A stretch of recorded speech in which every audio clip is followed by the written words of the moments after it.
En la primera parte, Hamon Collection encontró su punto. El Carnotauro lo dejó claro, la línea ya no estaba probando, estaba funcionando. Y cuando eso pasa, dejas de preguntarte si va a mejorar. Empiezas a asumir que ya lo hizo. Y ese fue nuestro error.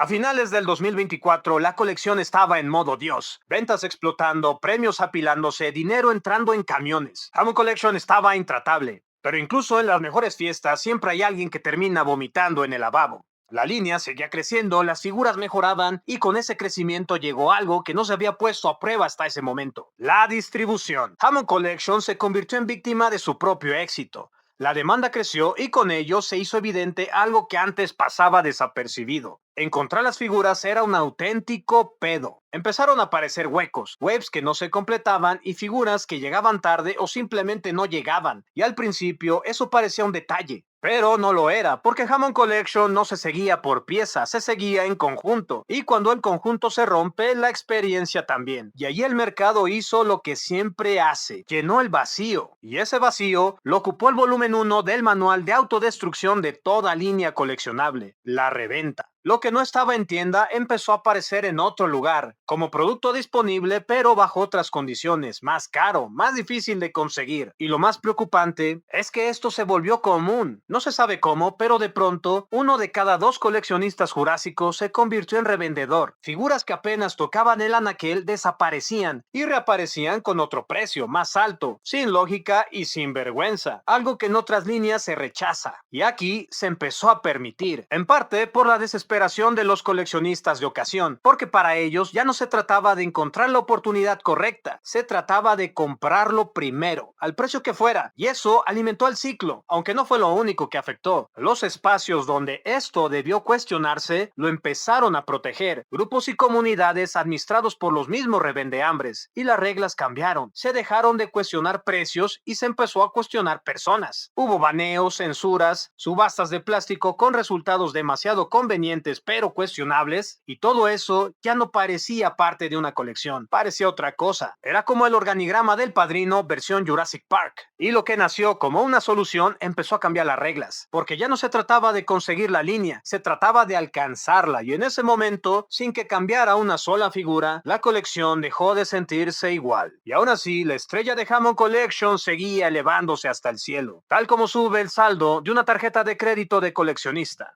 Y en ese punto todo estaba donde tenía que estar. El Giganotosaurus no solo fue otra figura grande, fue el momento en el que los Matelsaurios por fin dejaban de parecer aproximaciones y se convirtieron en lo que siempre debieron ser. Escala congruente, presencia que pesa, una pieza que ya no pedía que le perdonaras nada. Este bicho parecía recién salido de la pantalla, y el Therizinosaurus llegó a empujar el límite. Raro, incómodo, diferente, pero completamente integrado. Y ahí no acababa, porque no eran solo los grandes. Las figuras chicas también estaban en su mejor momento, estaban en su prime. El Velociraptor Tigre, molde refinado, pintura afinada, una versión que por primera vez en mucho tiempo te hacía querer completarlos todos. Seguir la línea, esperar el siguiente Velociraptor y comprarlo, así fueran 20, porque si todos venían así, valía la pena tenerlos todos. Conté de toma mi dinero, pero esta wave aún tenía su as bajo la manga. El Spinosaurus Hamon Collection. Y aquí se acabaron las discusiones, porque eso no fue una mejora, fue el punto más alto de toda la línea. La figura donde todo converge, escultura dominante, pintura que acompaña sin distraer, articulación bien pensada, nada estorba, nada se sentía comprometido, nada se quedó corto. Y cuando todo está así, no hay nada que ajustar, nada que corregir,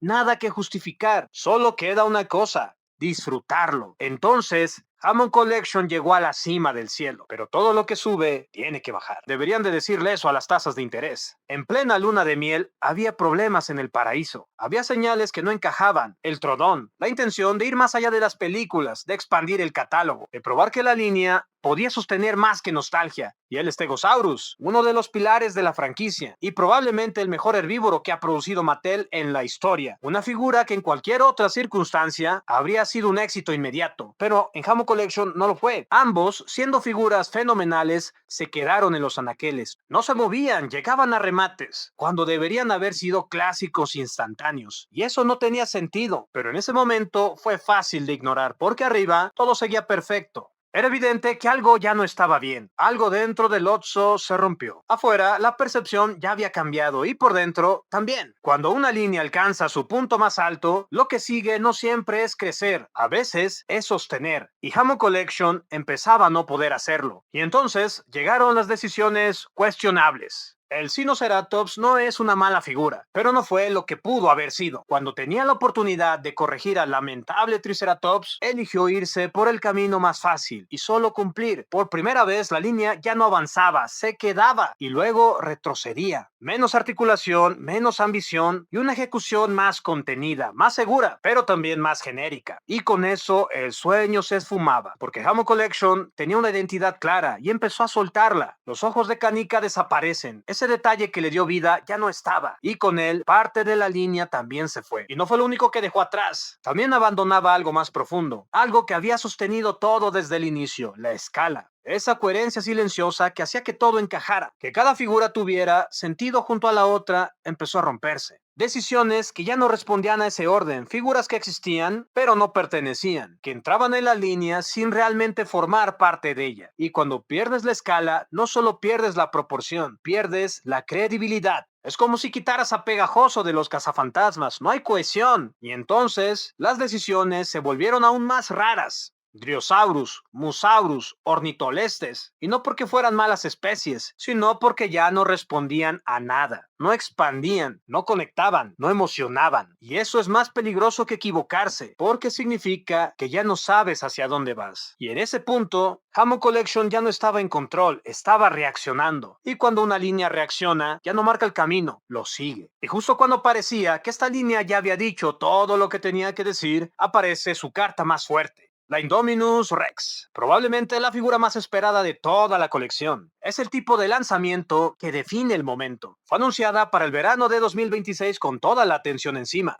Pero esta vez la expectativa no venía sola, venía cargada, y lo que se ha mostrado hasta ahora no juega a su favor, no está a nivel, porque no solo se queda por detrás del Spinosaurus o el Giganotosaurus, se siente por debajo de lo que la propia línea ya había logrado antes, incluso de lo que la T-Rex había conseguido desde las primeras waves. Y eso es una señal muy clara, de esas que no se maquillan, como cuando en una oferta laboral te piden que sepas trabajar bajo presión. Sabes exactamente qué significa, y lo más preocupante es que se nota. La figura se ve pesada, cargada, pasada de tamales, con un acabado que se acerca más a los juguetes y no a la línea que ya habían construido. Y un balance que no termina de convencer, y lo más incómodo es que una figura así no debería generar dudas, debería despejarlas. Pero esta vez, alerta de spoiler, no lo hizo. Y después de la tormenta, la vida siguió. Los lanzamientos siguen, las figuras también, aunque ya no se sienten igual. Y no es porque sean peores, es porque ya sabemos hasta dónde pueden llegar, y eso cambia todo, porque Hammond Collection no nació siendo una línea más, nació como una promesa. La idea de que Mattel por fin había entendido que se podía hacer algo distinto, algo que no fuera solo para jugar, pero tampoco incomparable, un punto medio. Y durante un momento lo logró, lo vimos, lo tuvimos entre las manos, sabemos que es posible, y eso es lo que hoy pesa, porque el problema no es que haya fallado, es que ya había acertado. Y cuando ya demostraste de lo que eres capaz, no hay forma de fingir que no sabes. Pero tampoco es el final, porque esto no es una línea rota, es una línea que perdió la dirección, y eso se puede recuperar si recuerda lo que la hizo funcionar: la escala, la intención, el criterio, el cuidado en los detalles. Porque Hammond Collection no cayó por falta de talento, cayó por cómo empezó a usarlo. Y si algo es cierto, es que esta historia todavía no termina, porque ya sea reciclando moldes o ajustando escalas o incluso equivocándose en el camino, Hammond Collection va a seguir ahí, llenando vitrinas, generando conversación. Y si algo nos ha enseñado esta línea, es que cuando encuentra el rumbo puede llegar muy lejos. Tal vez no hoy, tal vez no en la siguiente wave, pero la posibilidad sigue ahí, porque ya demostraron que pueden hacerlo. Y cuando sabes que pueden, no dejas de esperar que vuelva a pasar. Ahora cuéntame en los comentarios, ¿tú qué ves? ¿Una línea que ya dio lo mejor que tenía, o una colección que todavía no ha terminado de contar su historia? Yo soy Geek Rex. Nos vemos en el futuro.